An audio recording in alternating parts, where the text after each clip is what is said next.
I'd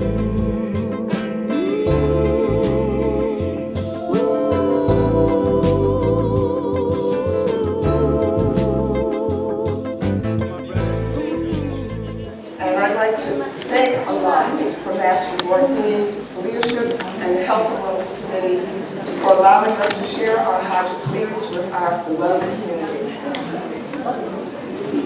Surah Al-Hajj, Ayat 5, Allah says, O people, if you should be in doubt about resurrection, then consider that indeed we created you from dust, then from a sperm clot, then from a clinging clot, then from a lump of flesh, formed and unformed, that we may show you and settle, and we settled in the worlds who we will for a specified term. Then we bring you out as a child, and then we develop you that you may reach your time of maturity. And among you is he who is king early in death. And among you is he who returns to most decrepit old age, so that he knows after having knowledge, he knows nothing. And you will see the earth barren when we send down upon it rain. It quivers and swells and grows something, everything of every beautiful kind. Before I went to Hajj, I struggled a lot with negative thoughts that whispered in my heart, and at times they still do. However, Hajj experience increased my faith. As a result, those thoughts do not overwhelm me. I do not always treat people in a manner Allah would prefer. Despite this, alhamdulillah, Allah heard my request for wanting to go to Hajj and invited me to his house anyway. I believe in my heart that Allah loves me.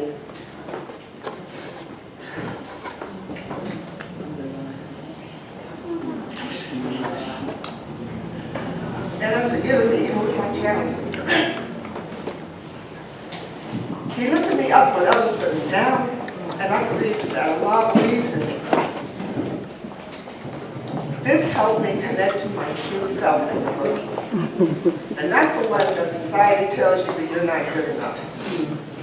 The Hajj experience told me I needed to believe and value my true self, because Allah believes in me and continue to trust in Him and obey Him. Allah wants us to grow. He does not want us to stay the same person we were in the past. I view obstacles before me as a mercy to help me grow, to help me build spiritual muscles. One of my many requests was to remove any doubt from my faith. This Hajj was the answer to my prayer. We know that as believers that Allah will never change a condition in our hearts until we want to change. How Allah treated me during Hajj encouraged me. I want to change. I'm not perfect. I still have challenges. However, I'm making small and consistent steps every day, and I know Allah is watching everything, and nothing happens without His grace. Oh no. When I returned home, I began to reflect more on the significance of Hajj and reading the tafsir of Imam Muhammad. While I was making my tawafs around the Kaaba, I thought that this was similar to the earth making tawafs around the sun. Every year, we make a complete tawaf. Alhamdulillah, Imam Muhammad stated that the sun represents revelation of the light of Allah and the truth. Prophet Muhammad, peace be upon him, was sent to clean out the Kaaba and get rid of 360 idols, and directed us to worship one God who has no partners, to purify our hearts and minds, and to obey Muhammad, peace be upon him. This is the truth. This is the universal truth. This spirit of truth enlightens people's minds and allowing the expansion of their consciousness and improve their condition. So we are directed to make walk 7 times around the Kaaba. Imam Muhammad states that the number 7 is symbolic of insight. When we believe in one God, obey Allah and His Messenger, and continue to be true to our moral nature, inshallah we'll be able to gain universal insight, and inshallah we'll be able to read the ayats of His creation. The reason God really can read creation, Imam says, because our human nature is part of creation and part of this universe. And we express it, when we express our nature in a moral manner, Allah, inshallah, will bless it. In his book, Hajj, he states, our prayer is a prayer of nature. And nature prays not only for discipline, nature prays for growth and increase. And nothing pleases us more than living in the spirit of truth and seeking knowledge. Imam Muhammad states that we all have kabas inside of us that are filled with negative thoughts and false worship that hinder our growth. We need to throw them out of our minds or our kabas. So, and focus on the oneness of Allah and grow. As Imam Kazim Ahmed said, let go and grow. Let go of the things that stops us from progressing and obey Allah and His Prophet and seek knowledge. Hajj is helping me to let go. Some of the things that we saw in Medina, so this first picture on the top left is the Masjid Nabawi.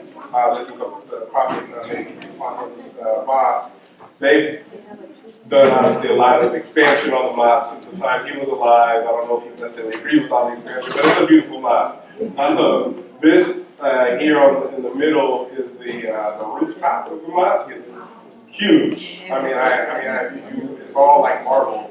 And how it works is down here is just a piece of the prayer area inside. I mean, it's almost like a little city. It's really really big. But what happens is when prayer comes, they probably call the event like maybe an hour before prayer. People go. If you're not probably in the masjid within at least 20 minutes or 30 minutes before prayer time, you can forget it. You're probably not going to get a prayer slot. And then people start going to the roof to pray, which you can also do. But it was just experiencing that it was so enriching, just having a whole city just shut down and all go to prayer. I mean, it was for the first time we got there. I think we were there like maybe 2 or 3:30 a.m. in the morning because our bus was a little bit late. And then we heard the adhan like around 3:30 or 4, and everybody just rushed. And it was amazing to see, everybody going to prayer. It was probably, I couldn't count how many people, but tens of thousands of people were in the match and all praying together.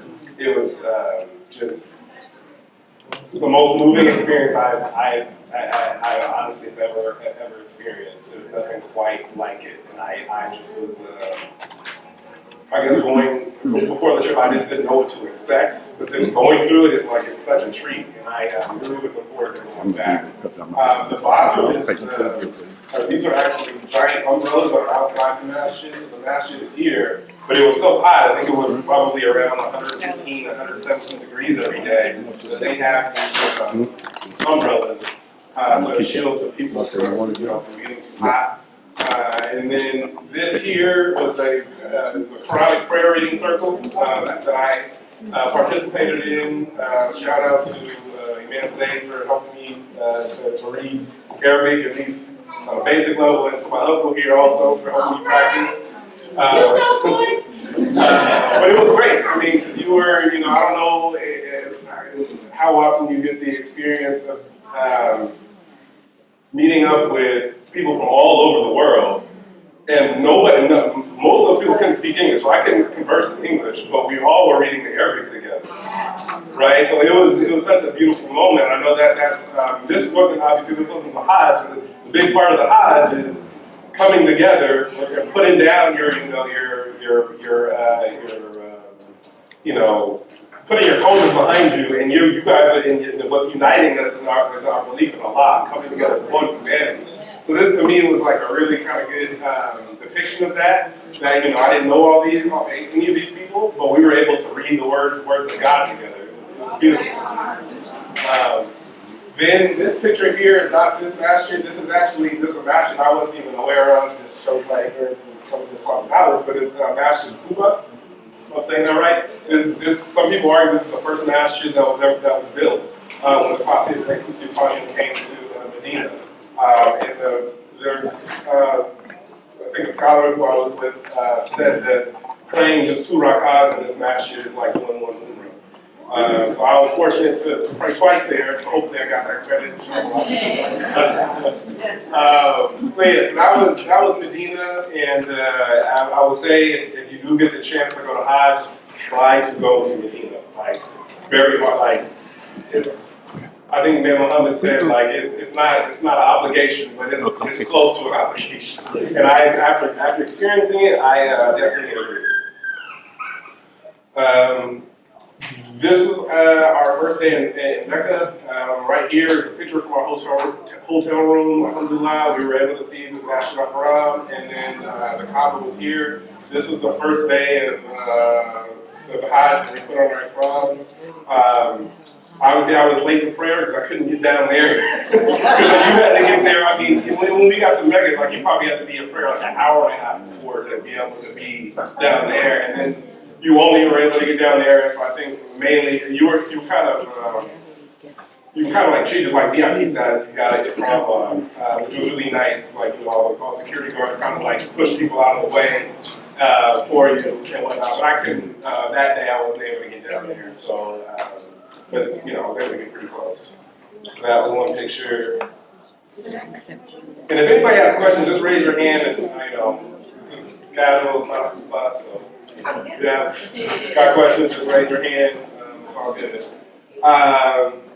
So Arafat, we wish we had this experience of going on the mountain, but unfortunately it was too hot. So they didn't allow people to go on the mountain when we went there. We were in these tents like this, and on the inside it was like this with air conditioning. There were some people that still went on the mountain despite the guidance to not go on the mountain. Unfortunately, some people died of heat stroke. So it was very dangerous if you go on Hajj. Just first follow the instructions, because what was happening was a lot of people, the healthcare system was overwhelmed with. So if you got sick, there was a high chance that you wouldn't get any help. So that's just something to be aware of if you ever go in the future in the summertime. Is stay cool, because you could get sick. So this is just a picture of where we were at when the day of Arafat. We had plenty of water and drinks and whatnot when we did our dua. So that was. I think I have one more picture. Yeah, one more slide. Then here, this is Mina and Muzdalifah. Most of these are in Mina, but these are just the white tents that a lot of people were staying in.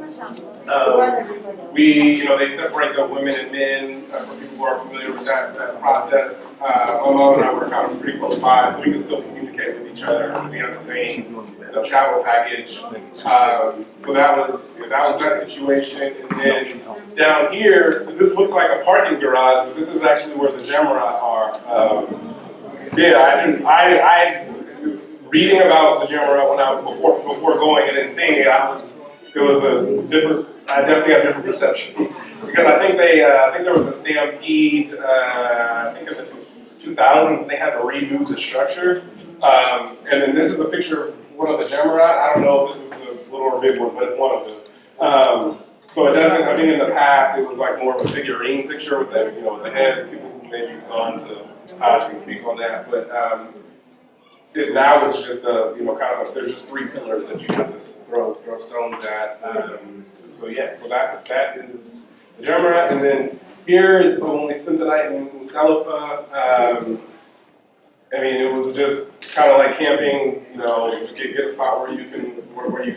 It was women and men together, so it was what it was. We tried to tried to do what we could, but there was a lot of people all trying to camp out. So I thought I'd show a picture of that just to set your expectations if you guys go in the future. Well, think of Nusuk like Amazon. It's like an Amazon for Hajj travel packages. It's the only place you can get travel packages for Hajj now. You have to go through Nusuk. If anybody's selling you something outside of it, it's probably not legitimate. It's probably, so don't only go through Nusuk. At least that's been my understanding for the last year. Unless they're going to make a change, you have to go through that website. And that process also is it's not easy to buy a package. Just keep it 100 with you. I probably spent close to 120 hours trying to buy a package. Overall, they had like 3 different phases of trying to buy, and like they would sell out, the website would shut down. People were doing they had little backdoor hacks to get packaged. I mean, it was insane. It was like trying to buy some Jordans. You know what I mean? Everybody was everything was selling out really quick, and you couldn't even. You might have had a package you wanted, but you had to be flexible because more than likely that package wasn't going to be available by the time you were able to buy it. So you had to be kind of, flexible in the travel days and the accommodations. Go ahead, brother. Okay, so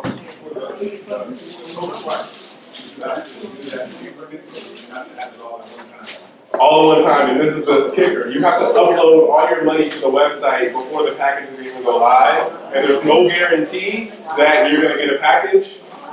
They'll give you your money back eventually, but it's probably not going to be. You have to be comfortable. You have to be comfortable, probably not having that money for 3 or 4 months.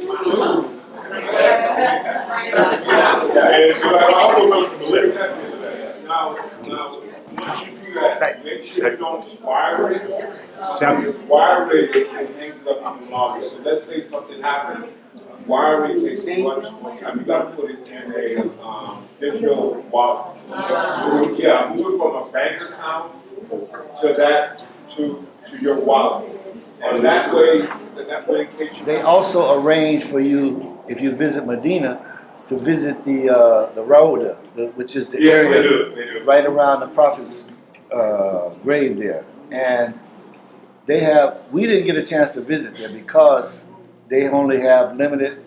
They want you to, to do it. We didn't stay in Medina but one night, so we just went through, stopped for about 4 days on this visit. But you have to go through there to get go to the route, and I think you only go once every year. So it's a lot of people trying to go there, and so that was a new experience for me as well. I wasn't ready for that. First time I went was 1980, and it cost us plane fare. We just showed up. I'm serious. We met a group from the U.S. and Rabita sponsored us to stay in Mina, but I went with Sheikh Abdul Rauf. We met up in London. Okay. And then I didn't even have a ticket to get to. I didn't have a ticket to get to Medina, Mecca. So we bought our tickets in London to go to Jeddah through Sudan, and we got there. We stayed at the airport outside with you could stay. They had outside areas that you could just camp out, and so we actually stayed in an African village. We stayed with the Africans. There was a lot of them. We stayed there until the group came from the U.S. It was about 400 from the U.S. that came, and we went to stay with. So that's all we paid for was airfare. This is Kiana Nasir. If you don't know, this is my daughter. She made Umrah this year, but the reason why I have her up here, it was her. We have a women's group, and she did a piece of her Umrah journey, if you read that journey, oh my gosh, it's gonna bring you to tears. That was just a piece of it. It was, because when you make Umrah, when you make Hajj, you start your journey then. It's not your journey when you get there. Your journey starts then when you make your intentions. So that's your journey. So her journey, when I read it, I'm like, she didn't tell me? Because it was phenomenal. And it brought me to tears. So this is why I'm glad she made it. And I wanted her to tell her journey to make it over. Journey of the Pilgrimage, Umrah, February 2024 by Cameras here. And it's kind of long. So as I was sitting on my 13-hour plane ride from San Francisco to Istanbul, I thought to myself, am I really going to Mecca? Am I really about to make this trip that I didn't even know about a month and a half prior to this? It was still up in the air, pun intended, because who knows? I didn't tell many people until the few days before departing, and because who knows? Maybe the plane would make it. Maybe a complication would happen with my visa, and somehow I wouldn't get to the country of Saudi.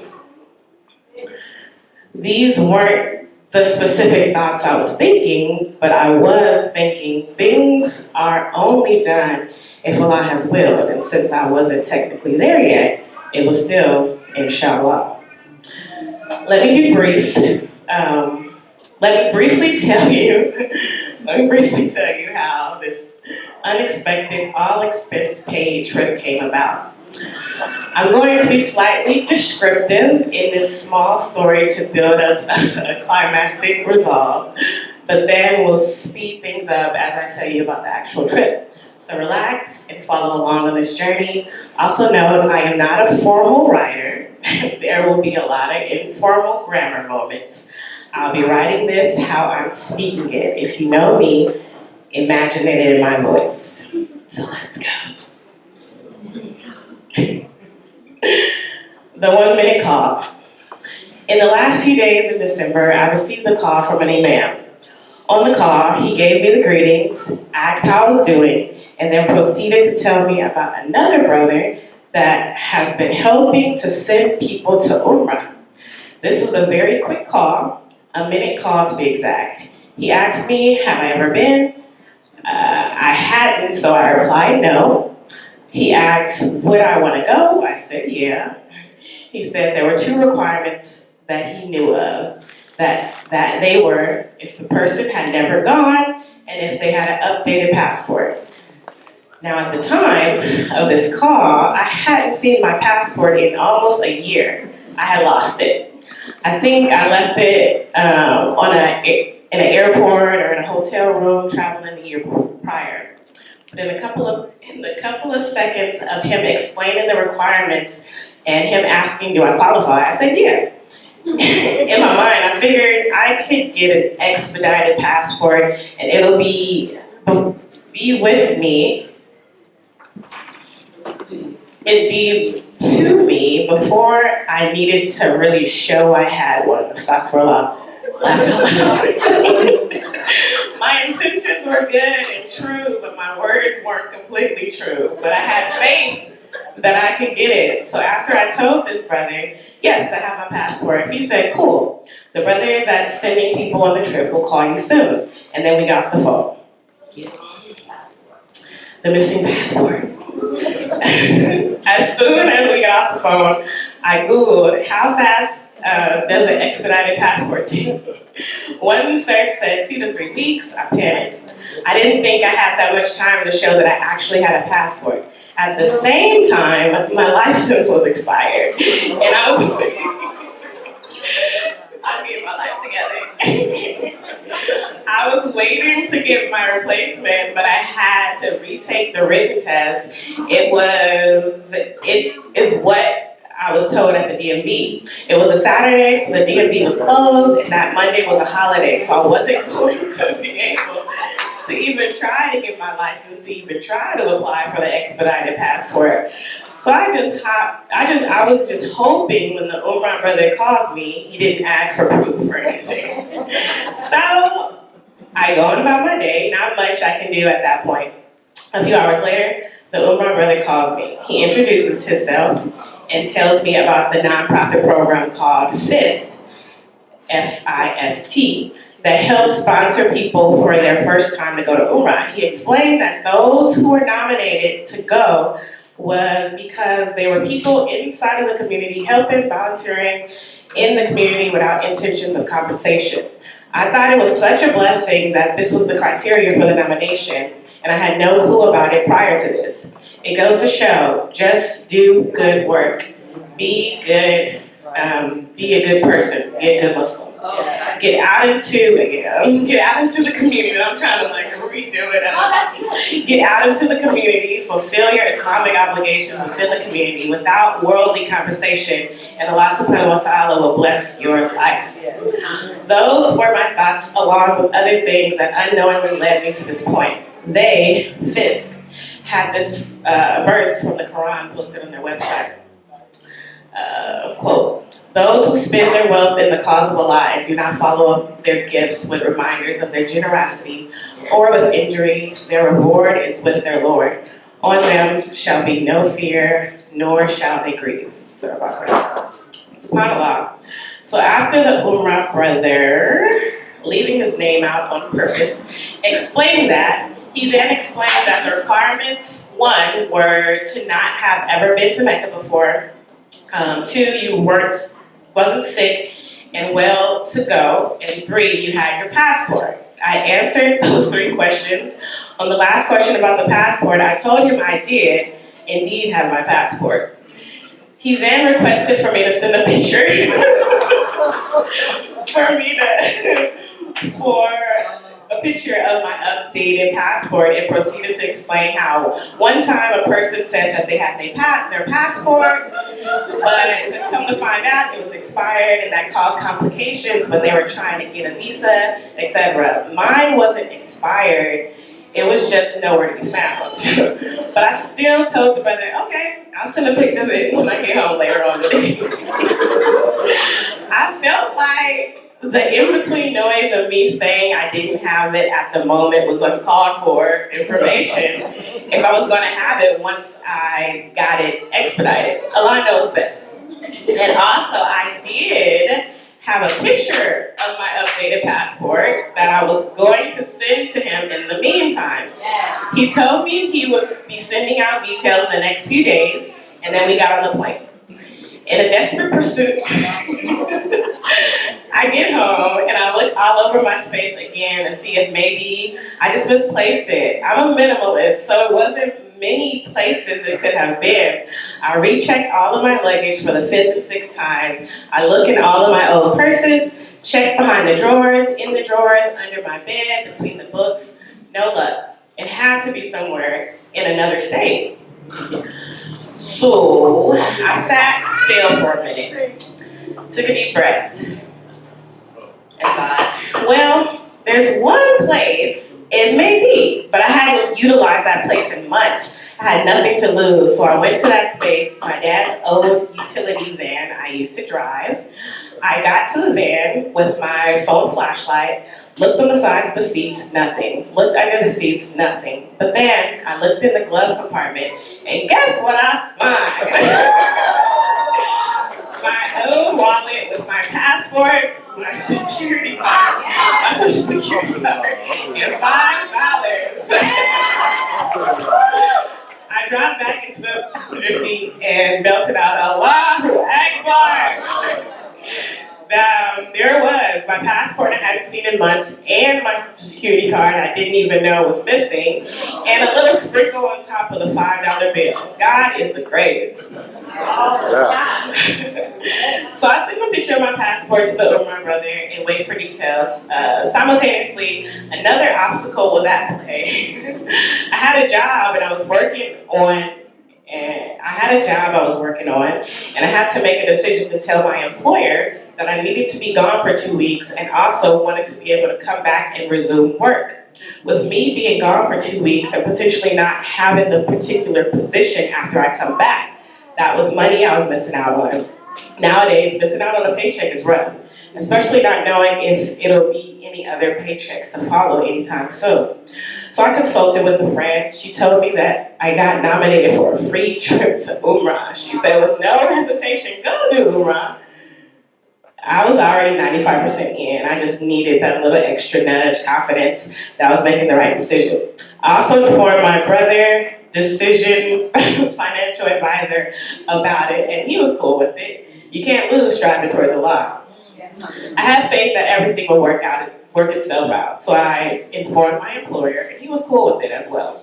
Luckily, this wasn't a traditional 9 to 5 I was working. I was doing personal assistant work, and I would usually work remote. But it just so happened that we were doing in-person work for all of February. Fortunately, I was able to work all the way up until 2 days before the flight to finish all of my bookings and paperwork I needed to complete for operations to still run smoothly and me still be able to go on my pilgrimage without having to think too much about work.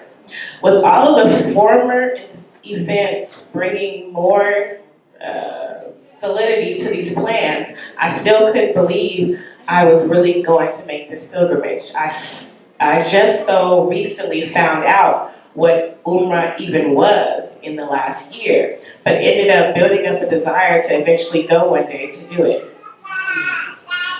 So what is Umrah? At this time, I'd like to briefly explain what Umrah is. For those who may not know, like I didn't know, Umrah is an important, non-obligated, but highly recommended pilgrimage to Mecca, which can be performed at any time of the year. It is a sunnah of the Prophet ﷺ, brought on by a significant dream he had where he was performing some of the rituals of Umrah. This was after 6 years of not being able to enter to Mecca because of the crash, not allowing him back into Mecca. Come to find out, the dream was indeed a vision of Allah subhanahu wa ta'ala, which resulted in Umrah in the Treaty of Hudaybiyah.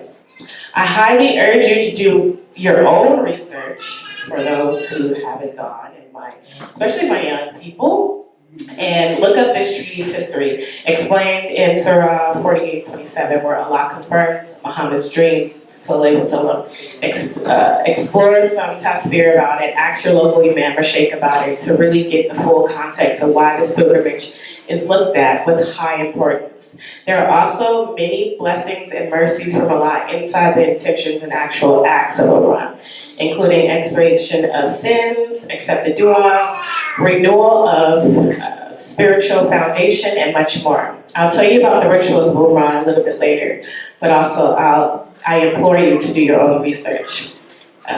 There's more. We had to split it up in weeks, because I wrote this for the newsletter for the masjid, and it was so long, which I didn't intend it to be, so we had to split it up. So I'm just gonna go to the next week. Part 2. Dua requests, airport experience. A few hours before leaving for the trip, I posted on social media and a few WhatsApp groups and text messages this message. Assalamu alaikum, friends and family. I've been granted the honor of visiting the house of Allah soon to perform the sacred pilgrimage of Umrah, inshallah. Alhamdulillah, I ask that you make dua for me and all who are going for safe travels, departing and returning. I heard in a lecture that Umrah/Hajj is a dry run of the Judgment Day, Yawm al-Qiyamah. That you're going to meet Allah subhanahu wa ta'ala, so we should make sincere intention and ask for forgiveness from anyone who may have harmed us. So if I have ever, or you have ever felt wronged by me, intentionally or unintentionally, I ask for your sincere forgiveness. Please forgive all of my shortcomings. I'll be placing a dua request link for me to make any supplications on your behalf while I am there, inshallah. I make dua that Allah accepts my intentions, duas, prayers, ameen. The dua requests start rolling in. I started to read them while waiting for my flight, to know that people were really being so open, descriptive, and vulnerable in those du'as requests brought me to tears. Mashallah, for me to be able to be in this position, to experience the hearts of the people. It started to get real at that moment. I slept on a plane. We had 2 flights, San Francisco to Istanbul, 13 hours, and then Istanbul to Jeddah, 4 hours. Everything went so smooth from my point of view, seamless even. We weren't waiting in any long lines. The seats and food on the plane were good. The connecting flight gates were closed. Alhamdulillah. Arriving in Jeddah. As soon as we landed in Jeddah, Saudi Arabia, 9 p.m., it took us 3 to 4 hours to gather everyone, get our baggage, get on an hour bus ride to Mecca, check into our hotel, get cleaned up, and ready to perform Umrah immediately. About a week before this trip, something happened with our hotel reservations where we got upgraded to a better hotel, mashallah. Our connecting flight from Istanbul to Jeddah, we had to enter into the state of Ihram. Ihram is a sacred state a Muslim must enter into before he or she can perform any pilgrimage. It's a state of purity both in the mind and body. It is foremost a state of mind whereby a spiritual relationship with God is established and the vanities of this world are renounced. You must make niyyah, intentions to perform and complete Umrah. Perform ghusl, remove any untamed hair, trim hair, fingernails, don't wash with any scented products, don't put any scents on, offer the nafil salah, and recite the talbiyah, which I will explain later. The men had to dress in their clothing, which is a white garment without seams. Again, the whole state of Ihram is a symbolism of turning to Allah, for us to strip away the worldly look and possessions in a purified state, to go meet our Lord at His house. So while on the plane ride to Jeddah, flight attendants also announced that we were about to come to a point of miqat, which is a boundary line where Ihram is to be established. There are certain points that are permissible to do so and must be done before getting into maybe once in Ihram, we must stay in the purified state until we get to the end of our umrah. It's kind of like making wudu and having to stay in the state if you're going to make salat, but with more stipulations. Once we landed in Jeddah, we met up with our trip guides and a few others that came from different areas of the world. A total of 20 to 21 people all together. We gathered our luggage and loaded up on the 50 to 60 minute ride to Mecca. While the bus ride, we chanted the talbiyah, labbaik la hamdu labbaik la sharika laka labbaik innal hamda wa ni'mata laka wal mulk la sharika lak. Here I am at your service, Allah. Here I am. Here I am. No God except you. Here I am. All praises and all favors belong to you. In the kingdom, there's no God except you. The words of the Prophet Sallallahu Alaihi Wasallam. We arrived at our upgraded hotel, the Fairmont Tower Hotel.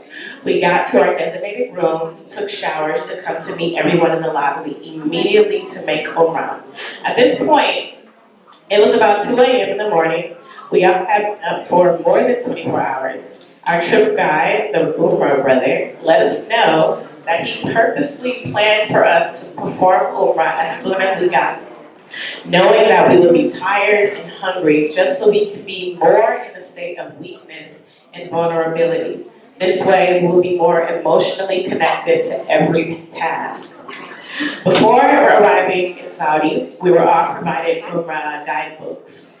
These books had all the steps and supplications we should make while being in Mecca and Medina, from before leaving our homes, for the airport, to getting on the plane, to visiting the Prophet Sallallahu Alaihi Wasallam's tomb. Supplications for all the acts between were in this booklet. Although we had our trip guides most of the way to assist us in supplications and background information, etc., the booklet served as a great reference.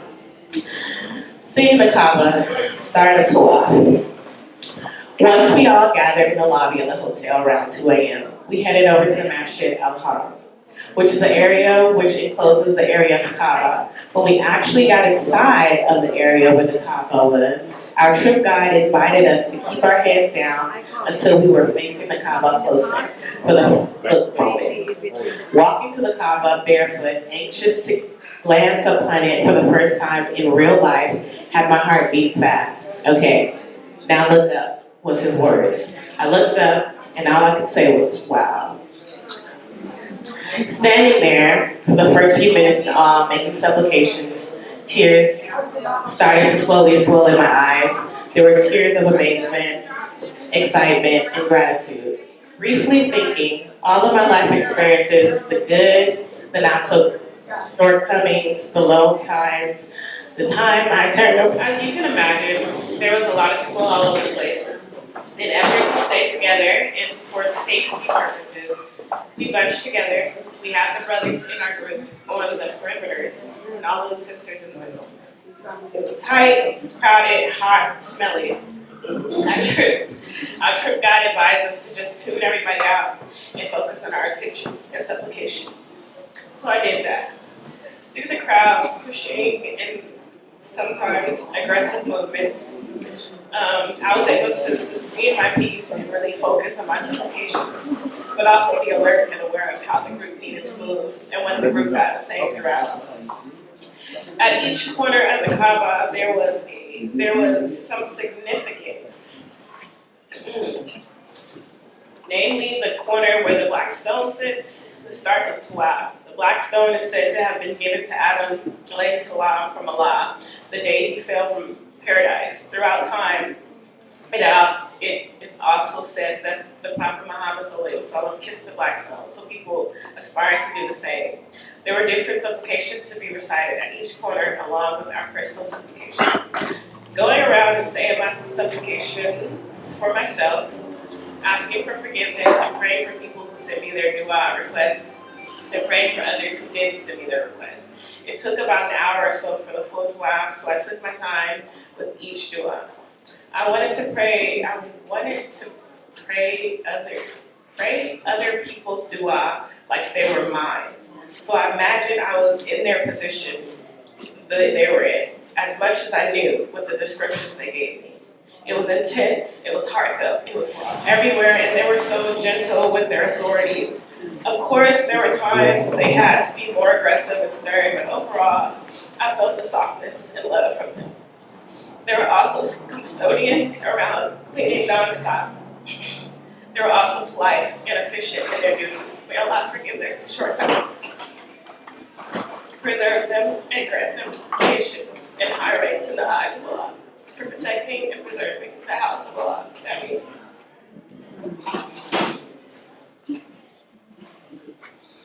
Sa'i, Safa, and Marwa. Immediately after the Tawaf and 2 rak'ahs, we headed over to perform Sa'i. Sa'i is another one of the ritual rites of Umrah, also Hajj. This involves walking back and forth between the 2 small hills of Safa and Marwa. This act is particularly significant because it commemorates the acts of Hajj, alayhi salam, the wife of the Prophet Ibrahim, alayhi salam, who walked between the hills of Safa and Marwa 7 times in search for water for her son, Prophet Ismail alayhi salam. So we set out to do that. Our Umrah booklets provided supplications to say before entering and while performing it. We also made dua with the group with our trip guide. There are 3 levels to the area. A recent addition to accommodate the amount of people that visit the area. We were all at the lowest level, closest to the original ground. The ground was stone. Being that we had been up by this time more than 48 hours and just finishing Tawaf, it was somewhat grueling to walk on. Not complaining, but just painting the picture for you. We were tired, exhausted, hungry, but subhanAllah, it made a better way to really put ourselves in the times and close to the state about Hagar felt. I took time to really think about her desperation. The story goes, Ibrahim alayhi salam brought Hagar and their nursing baby Isa alayhi salam to Mecca and left them under a tree with a water sack and a few provisions. At first, Hagar was reluctant at being left alone in the desert, but after she learned it was a divine instruction, she became satisfied and put her trust in Allah. After a while, the water sack ran out. Hagar could no longer produce milk. Ismail started to get thirsty and started experiencing seizures. Imagine being a mother in that state. Hagar started to desperately look for water in the desert. She frantically ran back and forth, climbed the hill of Safa and Marwa. After going back and forth so many times, she heard a voice, which turned out to be Jibril alayhi salam, who struck the ground with his heel, some narrate with his wing, and it brought forth water. Hagar started to drink and was able to produce and feed her baby. She later dug a well known as Zamzam, the well of Zamzam. Jibril assured her that she shouldn't worry, that her son Ibrahim alayhi salam would someday build the house of Allah in that very location. Mashallah. That's the last part, I think. So the ground was tough, and there was a slight incline. We all split up so everyone could go at their own pace. At this time, it was about 5:30 a.m. and time for Badger. Some paused to make prayer and then continued to finish saying, Alhamdulillah, as we all finished at different times, we waited for one another at mutual location inside. From there, we exited the area. The last Umrah is to seal the deal is to cut your hair. For the men, they shave their hair, and for the women, they just cut about an inch off the hair. I didn't know that the women had to do this until this trip. It wasn't an issue, but it was just funny that I got the news like, now you have to cut your hair. So all the men went to the barbershop in the area that shaves heads. We had to wait for one person to get out of the state of Ihram in order to cut our hair.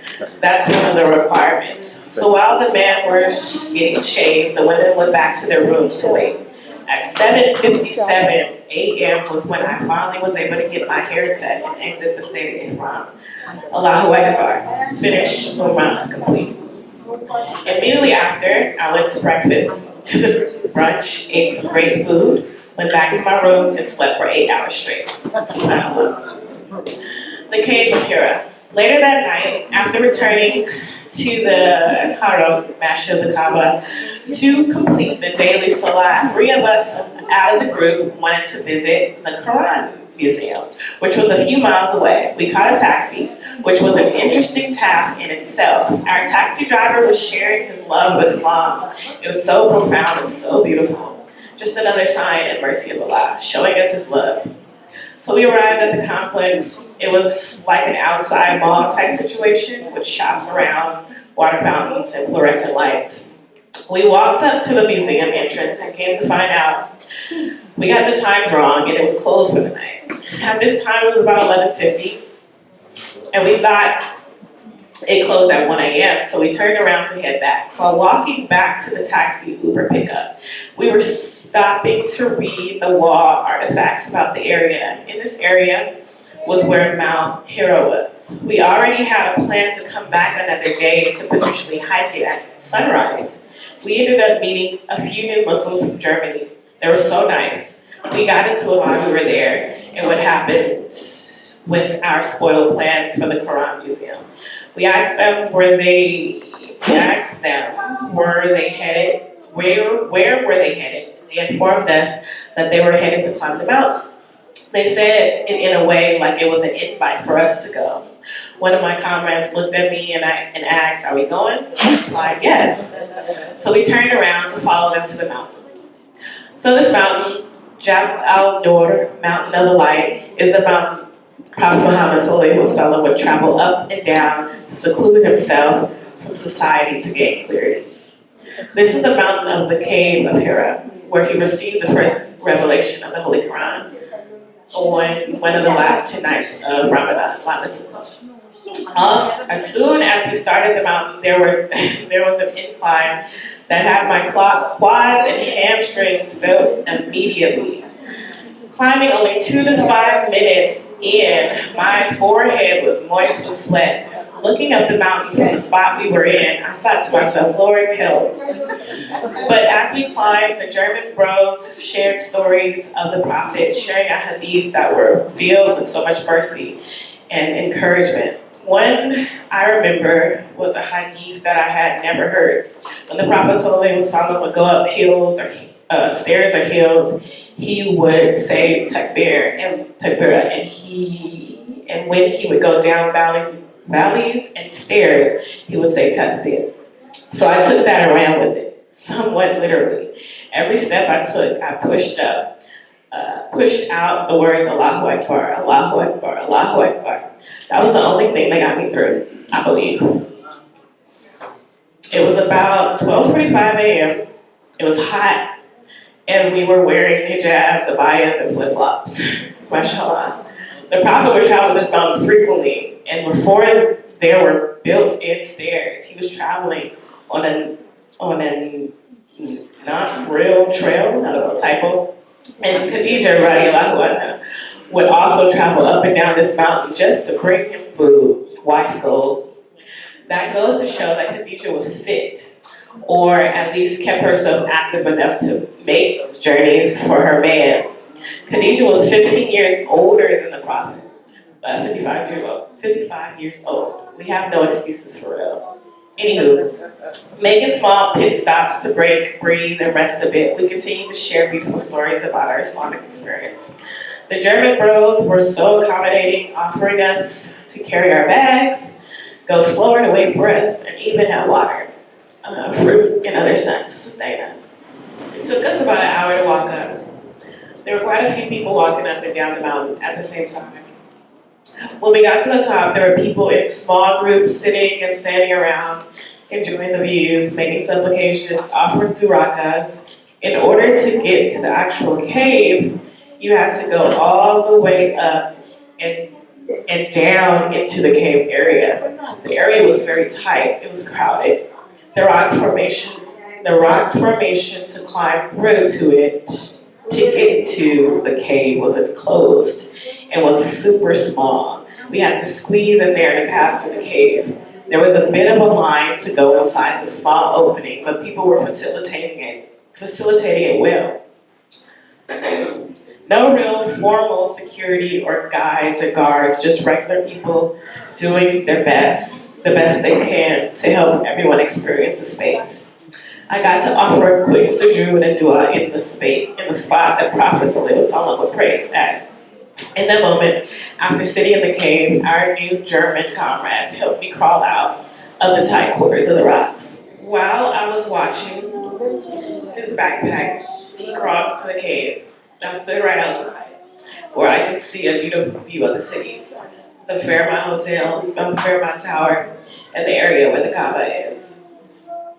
The light shining in the dark. It was absolutely beautiful.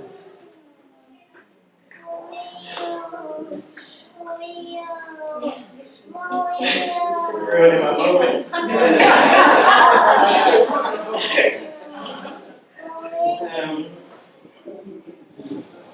I then watched a nice Turkish brother help others out of the cave. In this moment, I sat down on a rock, closed my eyes, and started to weep.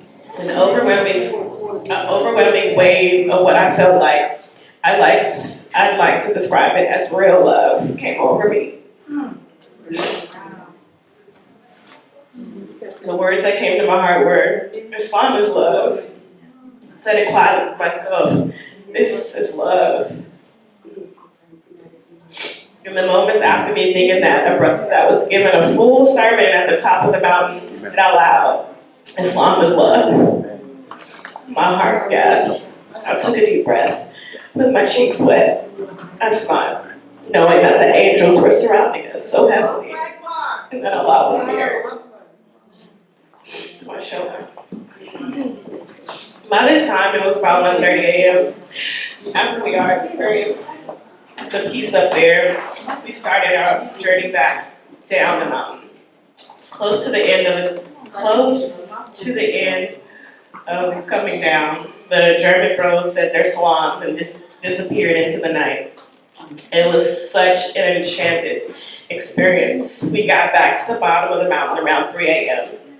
and headed to our hotel. Note, walking up the mountain is not an obligatory ritual of Umrah or Hajj. It was just a great experience to tour. The remaining days in Mecca were beautiful. Waking up to make tahajjud and fajr at the Kaaba, having free time to just sit and read Quran, the great buffet. It was so perfect. The hotel also had a spa that I utilized. That's not the importance of the whole thing, but that was quite wonderful. Rejuvenating. We were able to make another Umrah, where another widely known imam joined us and guided us with the great halakha sessions and background information about different Islamic concepts. We also did the Zara tours, which are Islamic tours to different sacred landmarks in the area. The imam guided those. I can't recall all of the places, all we visited, but I do remember visiting Jebel Ar-Rahman, the Mountain of Mercy, also known as Mount Arafat.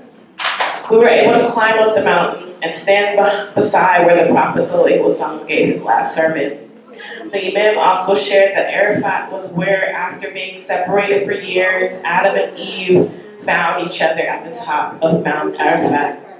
This is where they repented for their sins and were forgiven. Allah knows best. I thought that was such a beautiful love story.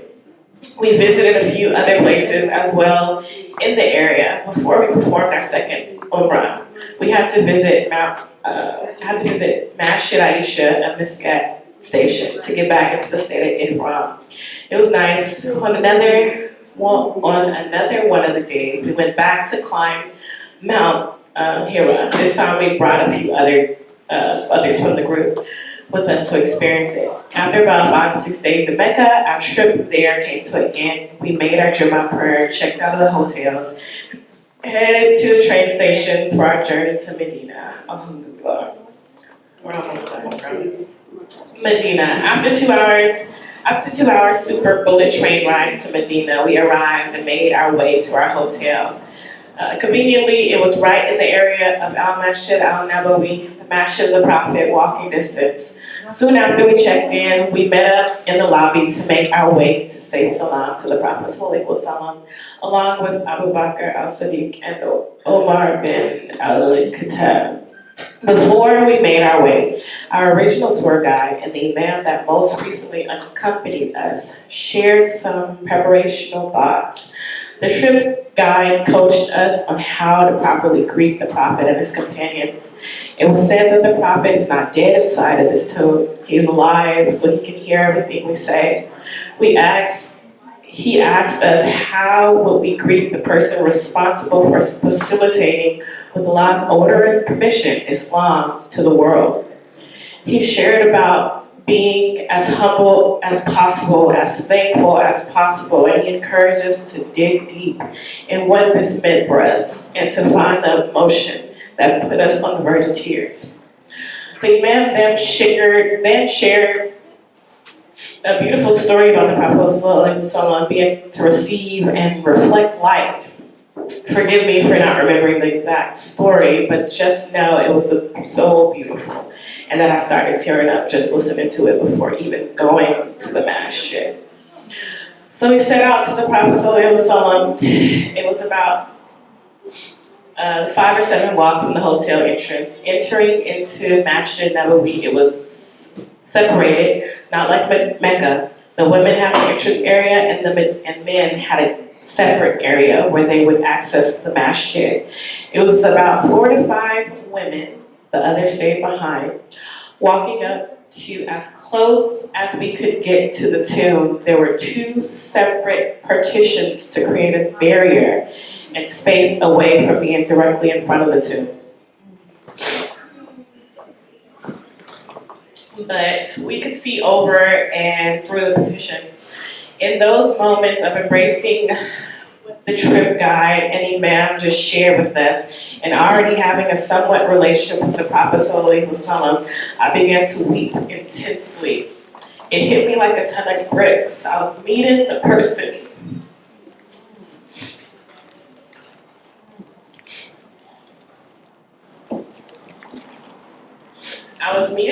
who, with Allah's command and permission, gave me Islam.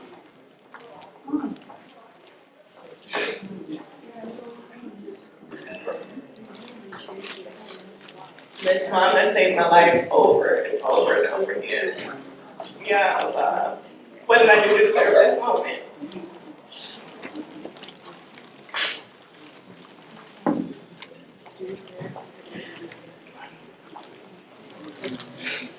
This is what came across my mind.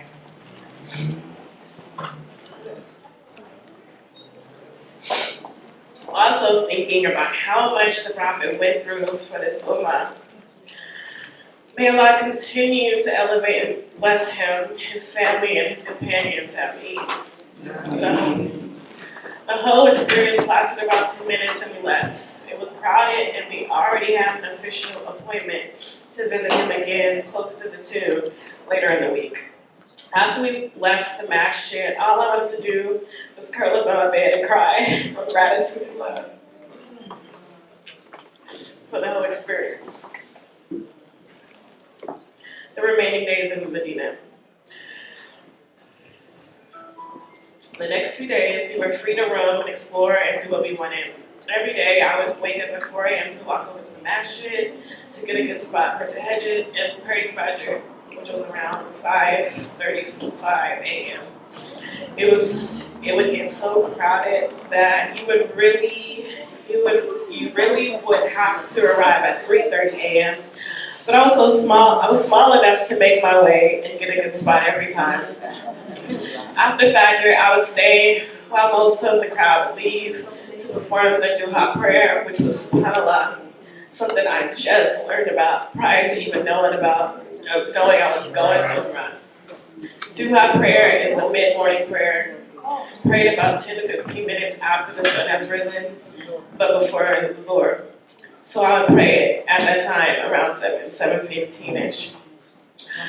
I learned about this prayer in the Islamic studies class I'm in, at the time I was in, about 1-2 months prior to knowing anything about this trip. Another beautiful mercy from Allah subhanahu wa ta'ala.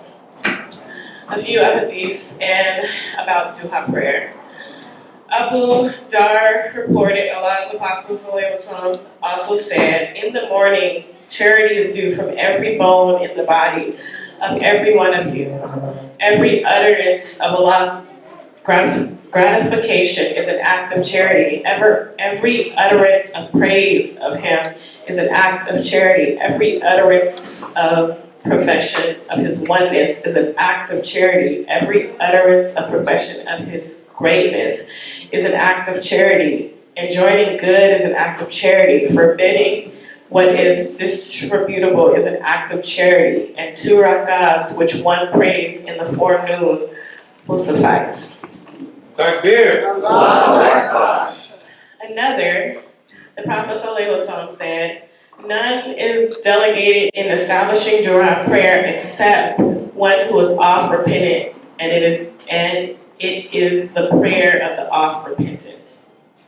Another, Anas bin Malik narrated that the Messenger of Allah said, whoever prays Fajr in congregation, then sits remembering Allah until the sun has risen, then he prays 2 rakahs, then for him to be is the reward like that of Hajj or Umrah. He said, the Messenger of Allah said, complete. So yes, mercy from Allah to guide me towards knowing this prayer I didn't even know existed. We went for more ziyarah tours in Medina to a few places, several old mosques. We offered 2 rakahs at each mosque. We also visited a date palm tree farm, and I did remember visiting Mount Uhud, where the Battle of Uhud took place, and seeing the grave area of the Sahaba that were martyred there. May Allah forgive them and bring them peace to their souls. Going to the masjid every day, and after making the morning prayer, I would just walk around the area Although crowds of people would feel the areas closer to the prayer time, it was so peaceful and calm and slow. The day I had my Rada appointment to go visit the Prophet Sallallahu Alaihi Wasallam was so nice. The appointment was at 7:30 a.m. So right after Fajr, I headed to the gate to stand in line. As I stood there, I got to watch the sunset, as I did all the other mornings. It was so beautiful there. The landscape, the building, the umbrellas with the backgrounds of red, pink, yellow, orange from the sunset. It was surreal. The Rada appointment was only a 30-minute slot, but they would rush you out 10, 15 minutes from being inside if they saw that you were somewhat done with your prayer and du'as. So a tip was going around, say, to Jalus or Sujud longer so you can have more time inside. Again, it was an intense experience inside, being that close to the Prophet ﷺ and his companions or loved one. Our Umrah tour booklet had more of supplications we could offer while inside the Rada. Once again, I shed tears of gratefulness, love, and appreciation. Exiting out of the Rada, I felt so lifted. It was like time slowed down, or the world around me slowed down. It was an elevated feeling. Everything was more detailed, more intense. Colors, sounds, visuals, watching the birds fly in formation, seeing children running across the area, sounds from the construction and cleaning machines, the color from the sky, the sun, everything was elevated. I felt amazing. After that, I went to breakfast and enjoyed the rest of my day with whatever I did that day. Another day, the last few days there, a group of us visited two museums, one about the biography of the Prophet ﷺ and another about the expansion of Nabawi Masjid. It was all so fascinating. Before this trip, at the top of the year, my goal was to get more connected spiritually, to deepen my connection to the Prophet and Islam, to be more open to the signs of Allah. Allah came through in a major way. I'd also like to add, I did not get sick. Allahu Akbar. The last day there, I did what I did all the other days, prayed to Hajj, Fajr, Duha in the masjid, sat in silence to reflect and absorb and bask in Allah's love and mercy. There were so many other small instances I could share, and so many that I had yet to realize and integrate with. I hope this small reflection filled your heart with excitement and love for this beautiful deen we have. I pray that more folks my age get excited and build a desire to visit. I pray that we all are granted with optimum health and wellness, enough to make us sufficient enough to continue to get invited to the sacred places year after year and complete these rituals. We need these experiences. Umrah was a perfect intro to my ultimate goal, Hajj. I have set my intention to perform Hajj in the near future, inshallah. Keep me in your du'as, and I will keep you in mind. Assalamu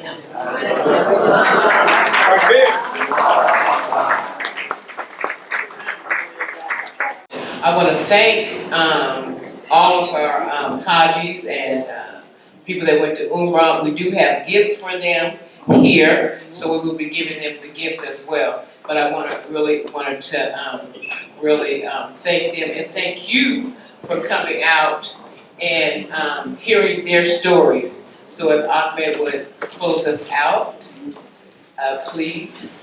Thank you.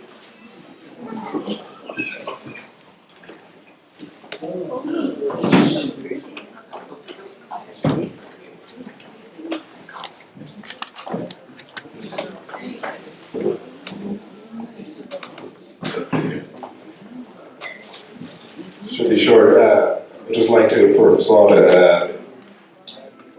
may Allah also start. Bismillahirrahmanirrahim. والعصر إن الإنسان لفي خسر إلا الذين آمنوا وعملوا الصالحات وتواصوا بالحق وتواصوا بالصبر.